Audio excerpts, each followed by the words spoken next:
Started. Hi, everybody. Welcome to our Thursday book launch tonight, all the way from Black Mountain, North Carolina via Ohio. Yeah, we have Doug Ramspeck. I'm very excited. I'm going to read a brief bio and then I'm going to turn it right over to Doug. Thank you so much for coming, Doug. We got connected via Connie Post.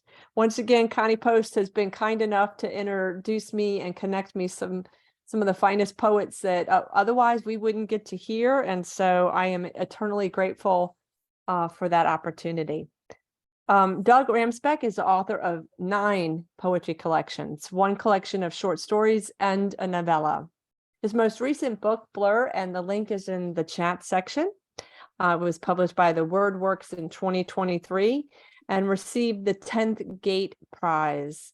Individual poems have appeared in journals that include the Southern Review, the Missouri Review, Kenyon Review, Slate, and the Georgia Review.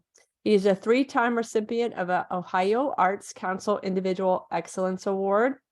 His short story Balloon was listed as Distinguished Story for 2018 in the Best American Short Stories, and he is a retired professor from Ohio State University. I will put his author website, but it's dougramspeck.com, pretty easy, but I'll put it in the chat section to make sure you get there. And although he's retired, he's still teaching. We were just talking about him teaching a class at a retirement community. So it must be in your blood, Doug. I'm glad that you're still doing that. I love hearing about that. And I'm turning it over to you. Thank you so much for being here. Well, thank you for the invitation, and I really appreciate the opportunity to talk about the book and to talk about poetry.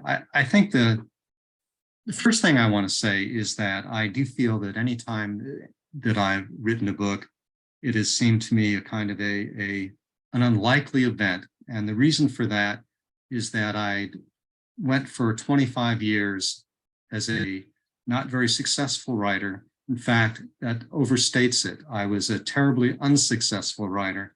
I graduated with an MFA at the age of 25, and with great aspirations. I was going to be a fiction writer, a novelist. This was what I was hoping to do. And I found very quickly that I had terrible writer's block. I could not write. If I tried to write a novel, I would write a page or two, not like it, stop. I'd write a short story, I'd write a page or two, I'd read it over and I'd think, well, that's awful. And then I would compare it to like the best works my favorite short stories, and I'd think, that's not as good as that. And then I would abandon the story. Now, in terms of getting in my own way, I continued that process for 25 years. And so I wrote just endless numbers of the beginnings of short stories, the endless numbers of beginning of novels, and never completed any of them. And it wasn't until I reached the age of 50 that I decided all in one day, I'm a slow learner, it took me a while to figure it out, that if I switched to writing poetry after a page or two, I could say I was done. And so I did that, and I began writing poetry instead of trying to write fiction. And I also changed the way I thought about writing in general. I went from being a great planner, someone who was trying to think my way through things, to think a lot about technique and the way the writers I liked, how they did it, a lot of self-conscious about all of it. I decided to go to the opposite extreme since it clearly wasn't working what I was doing. And I began to write as quickly as I could, planning nothing, thinking about nothing. And here's the part I should say quietly, revising nothing. And then sending things out as quickly as I could. And a lot of that meant that I began thinking about how to write through my unconscious mind. I decided I wasn't a very good writer, but I could hear some voices in my head. I hope not in a psychiatric way, but I could hear some voices in my head that somehow were better at it than I was. And so I began trying to listen to those voices and trying to trust those voices. And it really made almost an immediate difference in everything that I was doing. And the reason I'm bringing that up in part was the way that this book, Blur, began was I remember waking up in the middle of the night and suddenly thinking about 2 little kids, 2 young boys who were brothers, who were wild, feral creatures and who were not very civilized and from a dysfunctional family, and that I was imagining their voices and thinking about their voices. And one of the things that I've tried to do and I've tried to learn to do is not to question it. It sounded like a pretty dark idea for a book, but I said, okay, it's what occurred to me, so I'm going to do it. And so I began writing poems from their point of view. So let me read you a couple of those poems and then talk about how it is that the book began to branch out from that as a beginning place. So this first poem focuses on the brothers, the boys themselves, these sort of, and I just try to listen to these, the voice of these wild creatures. There is inside the brothers a trajectory of letting go, something hardening into flung stone, some hollowing at the center of their bones. Or maybe the years are shriveled creatures, and the boys are the entrails of the bullfrog they saw once squashed flat on the raised road. And the brothers studied the dead grass at that road's edge, and that dead grass studied the boys leaning down. And once they hanged the neighbor's cat and buried it, and the cat said, "Here is my alluvium," and the boys said, "The years are a lunar tug." And they spoke some nights of how the stars invented themselves as gritty sand, and how all longing was epileptic, some inward thrashing, but mostly they aimed themselves out in one direction, and that direction said, "Every night is a black tongue." And the boys said, "This is my nocturne." Then morning air slit the night's throat and made it bleed. The second one about the boys that I'll read is when they are slightly older, but no less trouble. The brothers fall in love.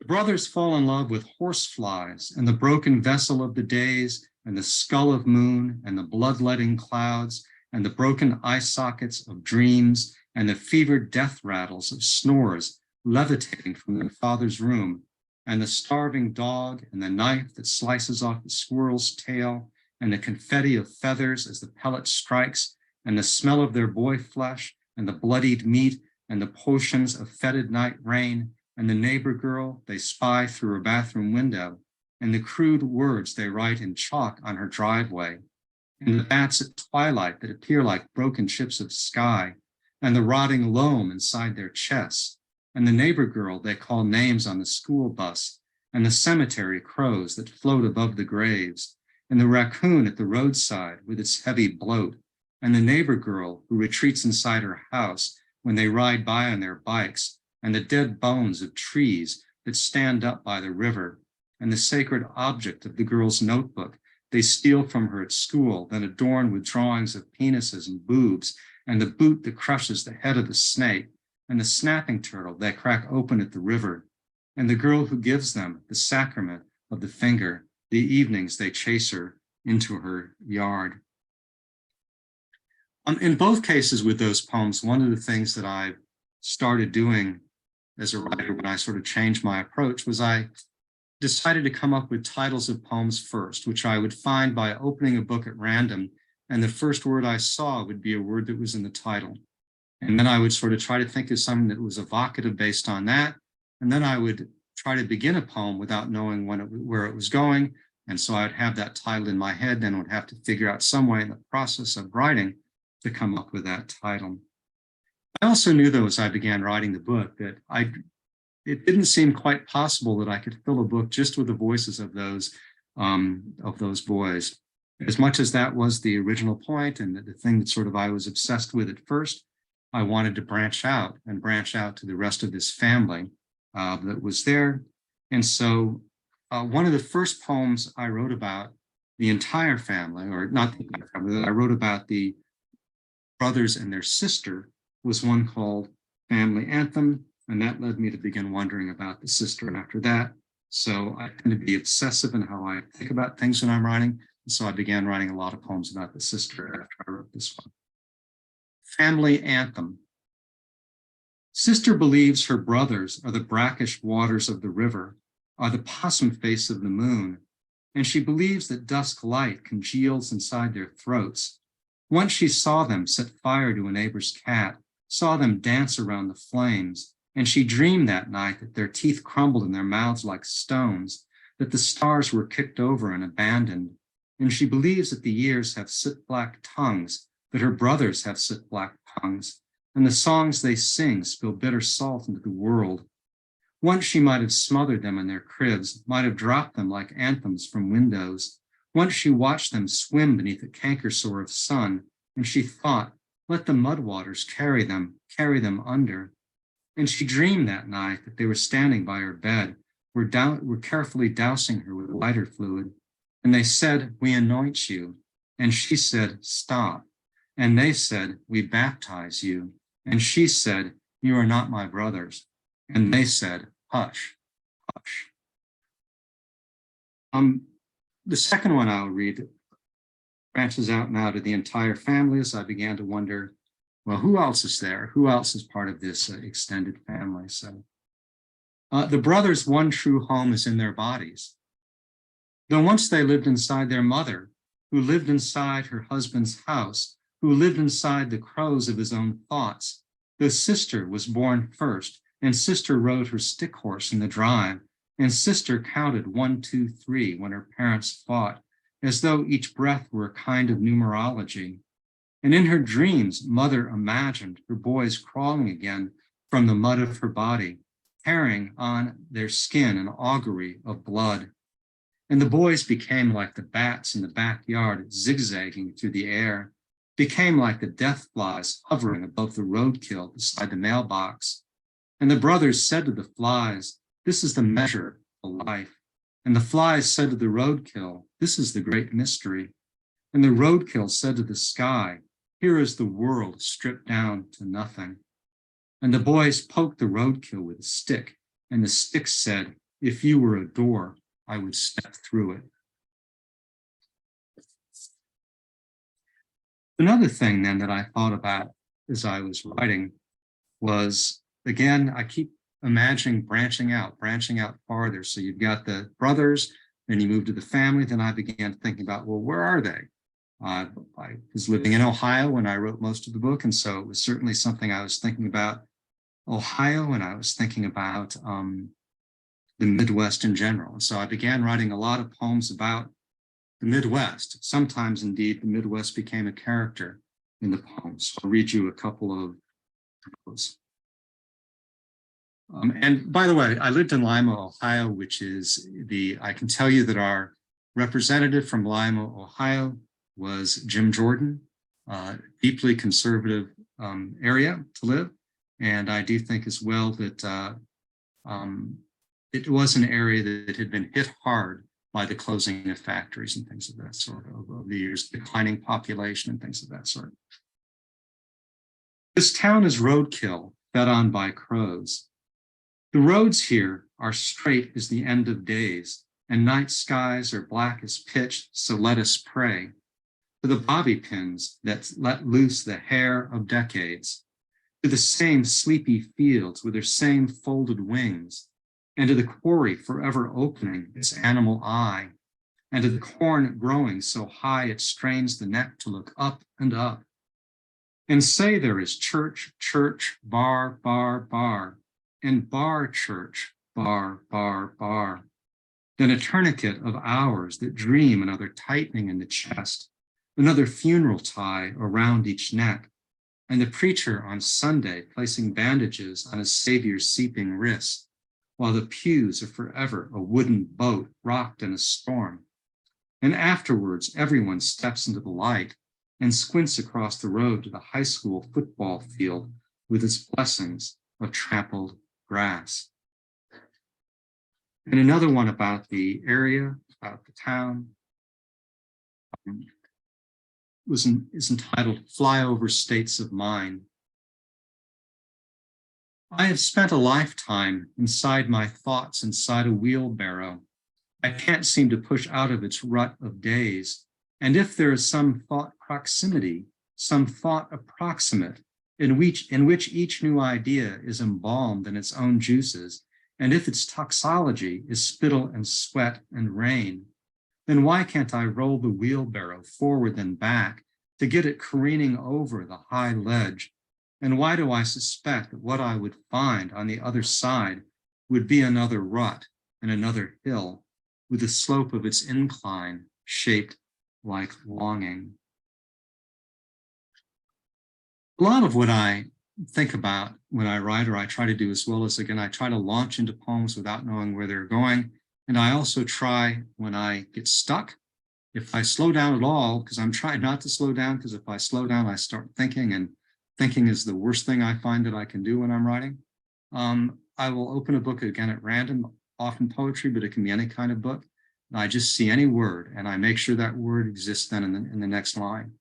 And for me, that is just a generating principle that gets my mind out of trying to figure out what I'm trying to say, and just into listening to what is being said, what is there on the page, what flows out of what came before. As I began writing these poems, though, I also began to think, well, who the heck is writing these poems? Who is there? Some speaker at the heart of this? And so I began, that last poem, for example, has I in it. And I began writing more poems with I in it for this collection. And I began to wonder, well, who is this I? Who is the speaker? And so I wrote a poem that basically I thought, well, I'll try to figure out who this speaker is by writing a poem about the speaker's life. So I wrote a poem entitled Snow Synopsis. I was born in a snowstorm, and so the white scarf went out across the land, and the hours were physiognoming me. I could not read. And then I was 5 and lived in a meadow beneath a dome of clouds that lived in a meadow of sky. My thoughts each day were simple as piano wire, and I dreamed that I had emerged into the world from an opening in a hollow log, that all the years were wood salt, that gravity was the voice of my heart beating faster. At 12, I fell in love with the way prayers existed separate from the body, where the sounds of owls in the woods were everywhere a dark voyage that brought me back where I'd begun, but still a breath was an omen that floated in winter, and hands were occultations, and the augury of snow kept reaching down and down to claim the land. I imagined snow as an absence, was the white angel of the self, the contour of the mind. But soon I was 17 and stepped into a field and could not breathe. The air was so cold it was holy, and the black hair of night drooped down across the shoulders of every hour. A life is like that, I understood. When I married in my 20s, the drifts of snow piled high against the fence, but still the snow became a kiss against my face and lips, and still I wanted to crawl back into that log and disappear. But somehow I was 40, then 60, and blessed with prayers that never left the earth, but still existed all around me. And the closed doors of decades whispered close against my ear in falling snow, while the disassembling days were slipping one into another. One of the things, again, that I've tried to do when thinking about the writing of these poems is not to imagine that I'm writing about myself, because that, again, makes it too conscious. I imagine that I'm writing about these voices, but some of the things do slip in. I've known my wife for almost 50 years, and so I began thinking about writing more about the adult speaker, and I wrote some poems about long marriage. And so this one is called The Marriage We Carried in Our Pockets. Or sometimes watch drifting with the leaves some last confetti of yellow or brown, or it existed the way juncos huddle beneath a thistle feeder in winter, the way clouds spilled water in May to soak the ground. Once we found it in the attic in a steamer trunk, and another time we closed it in a suitcase and drove it across the countryside. And often we imagined that the years were a locked door against which we kept knocking to be admitted. And on the dresser of the new house, I spilled the change of the marriage into a heap, and later we sat on the back porch and watched the nuptial clouds on their conveyor belts, and we slept at night with the breaths of the marriage around us.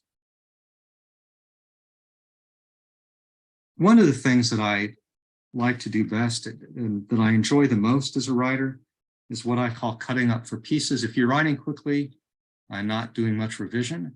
then you are likely to produce a lot of poems that aren't very good. And what I do when that happens is I just figure, okay, I wrote this poem. There are only 2 lines I like. Okay, I'm going to keep those 2 lines. And then I'll take 4 other poems that I've written that I felt the same way about. Well, what are the lines I like from that one?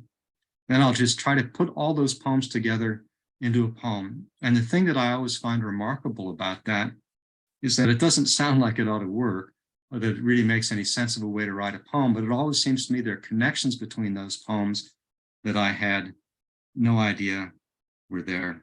And that then afterwards seemed like, well, that's obvious that they belong together, even though, of course, I didn't write them thinking about that. I'll read you a couple of those poems that were cut up for pieces poems. Grass Alchemy. I am dreaming today of the mutable shapes of years, how a thin strip of fertile soil covers clay. I see the bluing light of summer, see the cracked vessel of drifting clouds. Or say I view our lives the way a pulse throbs in the ears, or imagine sap waiting in a winter tree but never freezing. And through the western windows, I watch the flames of yellow grass while listening to the voices of the days. Sometimes birds call without meaning we can understand, and soon we collect the decades, water settling into brine. I study morning fogs as though it is a silent drum. I know that breath itself is a kind of marching, that each new year is a limp body dragged from the coldness of the water, is the air I force down into waiting lungs. The longer I began working on this poem, the more I began to see it as not really all that, I hope, a despairing book after all, but a hope about moving out of the shadow of dysfunctional childhood, moving out of the shadow of these kinds of traumas that can happen sometimes to people. And I began to see it, I hope, as a more hopeful work, especially as I began moving into some of the poems that were about the adult speaker. So I'll read one more from the collection called Divining the Mountain. This one I actually wrote after we arrived in Black Mountain. And it's Divining the Mountain. We live near the top of a mountain with just beautiful mountain views. And I've been writing a lot of mountain poems since then. For years, I've studied the ebb tide of evening, drifting along the distant ridge. Little changes on the mountain except the spells of rain and sun and mist and snow. And it seems possible to dream the slow pirouette of seasons, the sacred freight of years. One summer, a neighbor girl was struck by a school bus along the mountain's base and died. And 2 springs later, my wife had her miscarriage, the cortex of stars appearing like so many bees humming above the mountain's hive. The road beyond our house is often overrun with weeds, and we see the teenagers come summer lying on their blankets by the river. The sky beyond the mountain plants the bulbs of longing deep, and the clouds at dusk appear like bits of burning leaves shriveling at their edges. And after the rains each year, the sky is a secret room. We come from alluvium, I believe, and listen to the canopy of trees conversing with the wind. Let us be carried now, I sometimes think. Let the cadence moon lie down. And my wife and I walk sometimes along the bottom of the mountain. It seems there are holes in the hours, what slips through. And if it is night, we speak of the wafer-thin starlight on the ridge, and we recall the leech that once affixed itself to the soft of my wife's ankle when we waded in the river. And the blood of dawn, when we walk in early light, is always rapture. And one morning, we come across a cluster of trillium not far from the river's bank, the white mouths open as those swallow ghosts. For me, then, it's all about obsession and sort of finding something and then becoming obsessed with it and working from there. So thank you. I appreciate you listening to those works. Thank you so much. And I have to tell you, not only were the poems amazing, I am so grateful to you for talking about your process. Yeah, everybody's nodding. Yeah, right. It was amazing.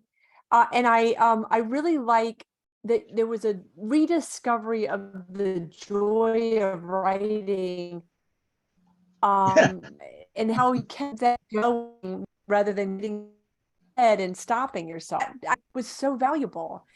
Other people were feeling that too, where you're like, oh, I love these ideas. That, yeah, being playful. Really? It felt less like nose to the grindstone, that like I know I get in my own way, my own head. And so I oftentimes do the exquisite corpse, or cut ups, or opening up a book. But your titles were so fire. I was like, you must be opening different books, because I gotta check my books or something. Other people want to jump in, and feel free to ask questions. I didn't have a question so much as I just wanted to say thank you for that. That was and now, of course, the teacher, thank you. That was amazing. It was. I do think does that anybody have any questions? Go ahead. one of the things that I thought about in teaching creative writing was that I do think people write in different ways. Some people really are self-conscious writers. And how do you then have a class where you're teaching the traditional workshop, revision, the kind of things that makes writing very self-conscious? And there's some writers, and I was one of them in my MFA program, who that is the death knell to. I mean, that just kills all the creative spirit. MFA was not a great experience for me. And I do think that, how do you then structure a class where you're meeting the needs of both kinds of students? Because both kinds of writers exist. Writers who are tremendous revisers, tremendous planners, and who it is a self-conscious process, and other writers who that's going to really hurt them, that they have to write quickly. So I do think that is always the challenge, I think, in teaching classes. How do you meet the needs of both kinds of students? Because there are a lot of different approaches, and that's something, having done this weekly book launch for 3 years, we have heard some people talk about their process, and I love it, because it does, I hope, let people know that whatever approach is working for you, yay, good. There were so many lines that I was trying to write down and I was like, you could let me revise for a year and I wouldn't have line after line that was that powerful. And so much of it felt like an incantation that kind of had its own momentum. And to me, it felt like the process was so woven into the poems that there was a propulsion moving me in the poems. I did anybody else have that experience? It was fabulous. It made me think of how, like when you're on a roller coaster and you hear that clink, clink, clink, clink, clink before you hit that. That's what I felt was like a tightening. It was amazing. And I was trying to figure out, there was word choices that you were doing that I picked up on that had that element to it, but there was something in the poems themselves that had a propulsion and a spell to them that I just really enjoyed. Yeah, Regina. Yeah, I just wanted to say, as I was listening to you talk about your process, I think there were very many things that I could personally relate to in regards to maybe not being quite as intentional as what you would see many other poets be in regards to the revision, in regards to, I often find that I can't stop that flow. If I stop it, I lose what I was trying to convey. And I really do like the fact that even though your poems are stories, I mean, there's this storytelling aspect to your writing. There is still this rhythm. Yeah. It's almost lyrical. I don't know. I don't know if you feel the rhythm, but I feel I feel your rhythm. I feel your rhythm. That's what I'm trying to say. And it just it is, as Malika said, it's enchanting. It's an incantation. It's, something very easy to kind of grab onto and go with. Well, thank you. And I do think that it's something that I'm not, in terms of the images or the sounds, I have to go quickly for that to happen. If I'm writing, none of that happens. I have to write faster than I can think so that my head doesn't get in the way. So I mean, I write really fast. My typical poem, I'm typing as fast as I can type.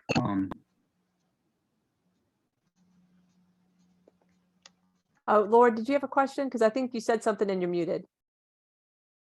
Try to I am use talking the to same myself. technique to You were talking to yourself. You had comments. Yeah. Hey, go ahead, Cal. You have a question?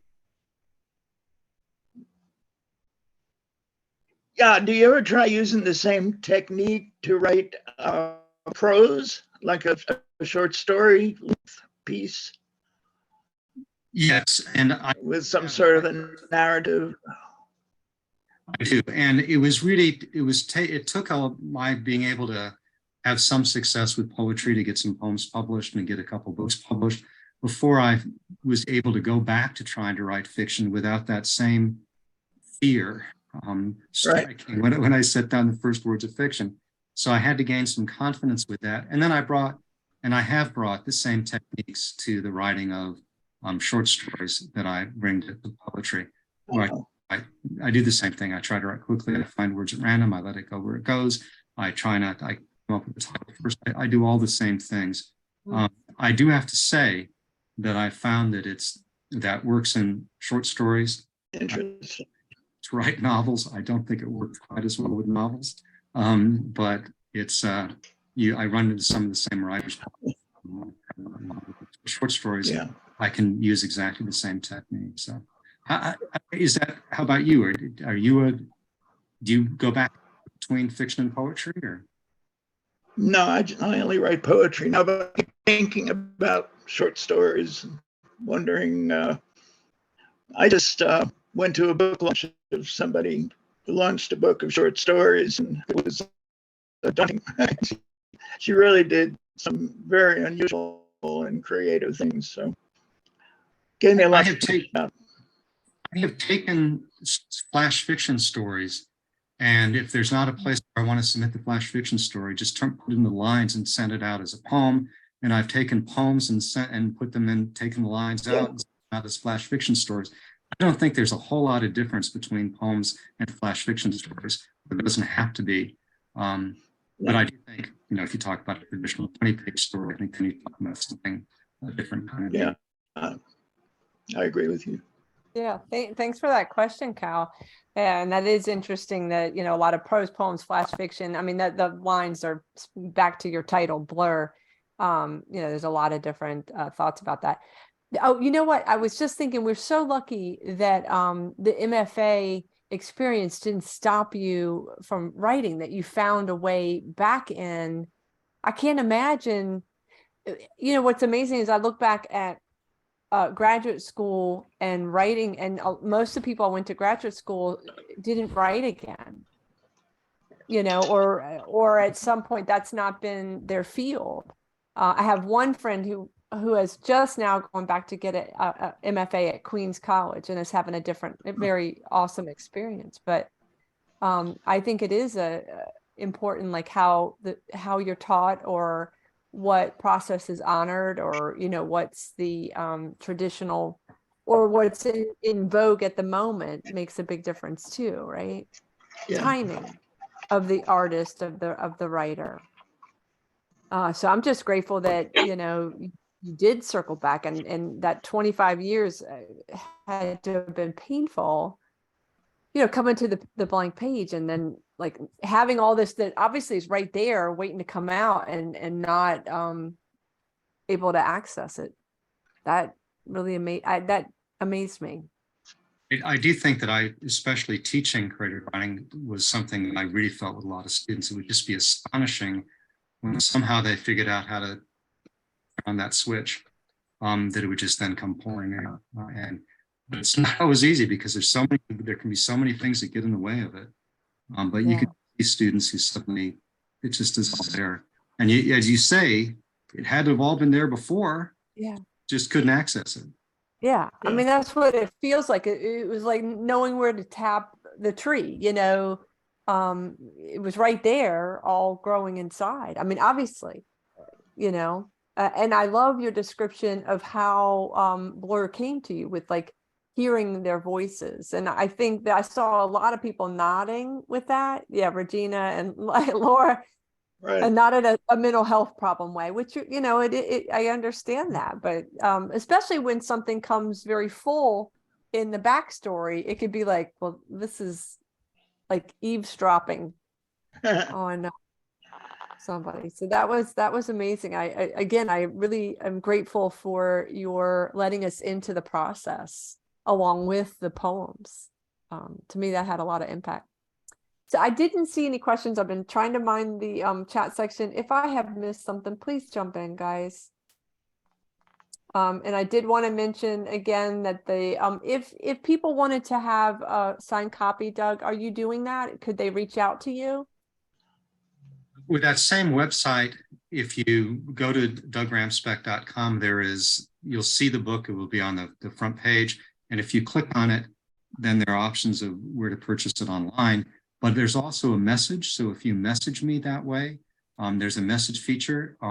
And you would, like me to send you a signed copy, certainly that's the way to, I'd be happy to do that. You just need to send me a message. Okay. That actually just comes to me as an email. So it just comes to me as an email from the message on that website. Awesome. All right. So I put that in there. You can message Doug directly at dougramspeck.com. And there's a direct link again that Laura had gotten us. And guys, I just realized I didn't even ask about open mic. So I'm going to assume pretty much everybody's reading. We will do a round robin. Let's take a moment to thank Doug. Thanks so much, Doug. That was awesome. Thank you. Well, thank you for the opportunity. I love that this is going to Wonderful. give me something to go back to in my mind for a couple of weeks, since we won't be having any. This will give me some. I feel like this is one that I still have to sit with some of the ideas that you talked about today. For open mic, anybody would like to read? Jump in. I'll read. Awesome, Laura. I saw Regina. I'll read. Great, Susanna, and Christy and Cal. And Donna, I'm going to put you there. Yeah. Good. And Cheryl, if you would like to read, just like, let me know. All right. So I'll come to you first, Laura. And if anybody would like me not to record it, just let me know and I'll pause. Well, I almost hate to go first because I'm following up something I can't quite match, but that's all right too. This poem's called How to Pray. The pew is hard wood and I cannot find God in this place. The backs of my thighs scream, so I look at serene blue-robed Mary gazing down on us, lids half closed, lips that vivid whore's red. God is that image above the altar, his stern gaze, judging, boring into us through the haze of incense. The second reading is a letter from Paul. That woman-hating bastard can't bring me to God.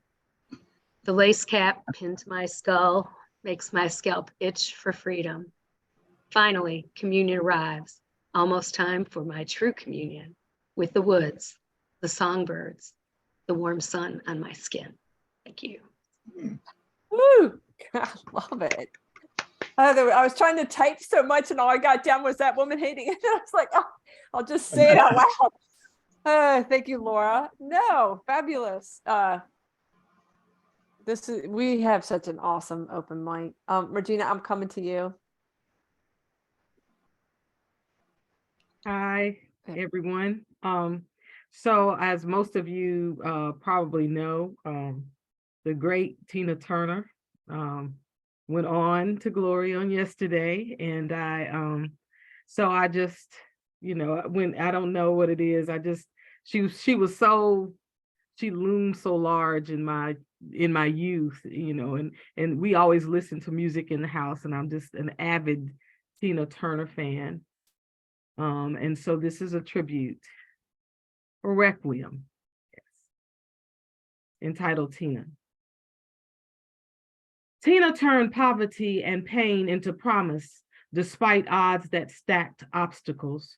She rolled on rivers full of treachery, turned triumph, and made us all proud. Gave us all a reflection of what it meant to be a god who discovered herself amongst the demon-peppered field. They would have stripped her gift, wrapped it in their own intentions, and repurposed, repackaged, renamed, resold, reduced. They told her that she was a nothing from Nutbush, and yet she showed them she was everything from everywhere.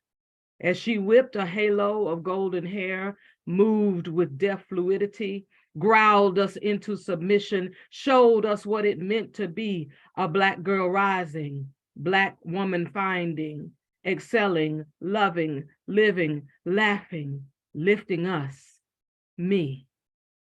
And now, a bejeweled beloved added to brilliant beckoning skies, her legacy still warm and beating in our limbs, in our hearts. Team. Oh, that's gorgeous. And I want to remind people to look in the comments because we're all putting stuff in there. Thank you, Regina. Thank you. Susanna, I'm coming to you. Yay. Okay, so this is titled, If This Isn't Love, it's the title poem of what will be my next collection. Eating nachos covered with Velveeta cheese in a diner in Wyoming. We're hungry and all the menu offerings are a little off like that. Earlier at Bear Lodge Butte, we watched a snake eat a nestful of baby birds. The fear chirps silenced one by one, mother crying out as she bombarded the predator trying to block it. She had built her nest too low. In an indigenous myth, the rock rose from the ground to protect young girls from giant bears. And I wonder how high off the ground one needs to be if our first floor apartment in New York City can shield us. Before we left for this vacation, a man stormed into our building waving a gun around the hallway, jealous that his woman had found a better man to sleep with in the apartment by the stairs. The reality is, there's no true protection from projectiles, nor from the hungry or the maniacs. I want your arms around me anyway. Velveeta, unpalatable, like me, a congealing mess in badly air-conditioned heat. Oh, thank you. Oh, Susanna, so good. Again, look at the comments. I love this open mic. Hey, y'all gotta do this. Christy, headed to you. Can we pause? Because I just sent this one out today. And I have Cal and then Donna. Okay, I'm coming your way, Cal. all right. This is called Satan Runs for Office. The devil is called Satan, in Arabic, Shaitan, Lucifer, Beelzebub, the dung god, Belial, worthlessness, the enemy, the wicked one, the serpent, the tempter, Mr. Scratch and the less formal Scratch, Sokar, the beast, Damien Thorne, but whatever his name, it is always male, even just the man. Even the demons who serve him are male, like Mephistopheles and Goethe's Faust, they are legion. When I knew him, he was the angel of the abyss, Abaddon, in his Hebrew name. But in the end, I did not fall. The father of lies is another name. Fact checked most recently, and an astounding 91% of his utterances. That could only be diabolical. And I do remember this. Sometimes the devil has orange hair. Indeed. Thank you, Cal. Indeed. True story. Yay. Let's see. I've got one, and let me come to you, Donna. You are our final one. Okay. I think I'm going to read this poem. You know, it's hard to write poems about your parents, you know, it's difficult. But this one, on this one, my father actually apologized to me probably 2 days before he died, and it meant a lot. No one is loved more than Jesus. That March when John Lennon proclaimed the Beatles more popular than Jesus, music left my room. In twists and shouts, John, Paul, George, and Ringo Starr became shattered vinyl half moons of songs in the pieces of my father's jagged exorcism. Whenever She Loves Me sings through the radio, yeah, I remember Lennon's bold exaggeration, the heartbeat of all my broken records, empty rice paper jackets. Nothing's forgotten, Daddy. To this day, I wish I could have held your hand. Oh, wow. Hmm. Thank you. His That is heart, powerful. his Yep. heart was in the right place. That's what I have to say. Yeah, the ending, the heartbeat of all broken records and in the pieces. Check the chat section. Hmm. Whew. We still Thank have y'all time, so- Malika. Why don't you read one? I didn't Yeah. even pull anything out. I just typically don't because then I can focus. I don't even think I have anything nearby. Well, I do have a new book that I just got though. Standing in the Forest of Being Alive. And this is Katie Ferris. I'm going to open up and read whatever one I end up on. Okay. Wow. Oh, wow. Okay. So Katie Ferris, if you don't know, I believe is married to Ilya Kaminsky, and this book was written while she was dealing with cancer. So this on page 6, in the event of my death, what used to be a rope descending my vertebrae to the basement of my spine grows thin. In solidarity with my first chemotherapy, our cat leaves her whiskers on the hardwood floor. I gather them, each pure white parentheses, and plant them in the throat of the earth. In quarantine, I learned to trim your barbarian hair. Now it stands always on end. A salute to my superior Barbary skills. In the event of my death, promise me you will find my heavy braid and bury it. I will need a rope to let me down into the earth. I've hidden others strategically around the globe, a net to catch my body in its weaving. Wow, that's fabulous. I'm glad I Yeah. did that. I love that the word is weaving because of course the word is leaving. That is so freaking awesome. Wow. Thank y'all so much for an amazing night. Thank you so much, Doug, for reading and talking. Well, thank you. I enjoyed it a great deal, and I enjoyed listening to all of the poetry. It's really nice. Yeah, Good. it's a great group. Yeah. And Cheryl, are you sure you don't want to read anything? You wrote a lovely comment.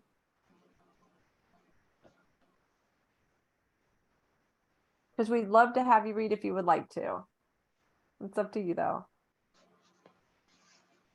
I don't want to pressure anybody, but Cheryl wrote, thank you to all of you for letting me join and listen in. Much needed this evening. Yes, I would agree. Our company, our community is everything. All right, guys. Yeah. Oh no, I did not. Oh, no worry. You know what? Totally understand. Cheryl said we can't hear her, but I don't think you heard me say I'm not actively writing at this time. Thanks for the offer. Okay, but yeah, you might be muted elsewhere because it's showing that you're unmuted here. But sometimes if you go to that far left, if yours is like mine, you can hit the microphone. But I feel you on the not writing currently, and I would suggest that we all take a visit to some of Doug's getting out of our own way tips. Sometimes I have to stand on my head to get a different perspective and allow myself to not have an opinion about what I'm writing. So that's, that's one of the things I have to do. I wish I was one of those people that, just was prolific and wrote every day, but I'm not a disciplined person in that way. I'm disciplined in other ways, but that's not how it works for me. I would feel like then it was, I was in trouble and I was having to write my name like 100 times on a blackboard. That's why you guys, need to be write well. first thing in the morning, because then your inner critic's still sleeping, or might be. Well, I would love to do that, but I have a damn donkey who knows when I have turned on the light, and he blinks, and I can sleep through chickens, angry pigs, But not a guinea donkey. hens. But that donkey is the love of my life, and he just screams right where my window is. He's a smart donkey. Would you rather a smart ass or a dumbass? It's a smart ass. All right, guys. Thanks, All Melinda. right. Thanks so Best much. wishes to your daughter. Thank you so very Yes. much. I will see Good y'all in August when we resume. Be Bye. well. Thank you. Bye-bye. Thanks. Thank you.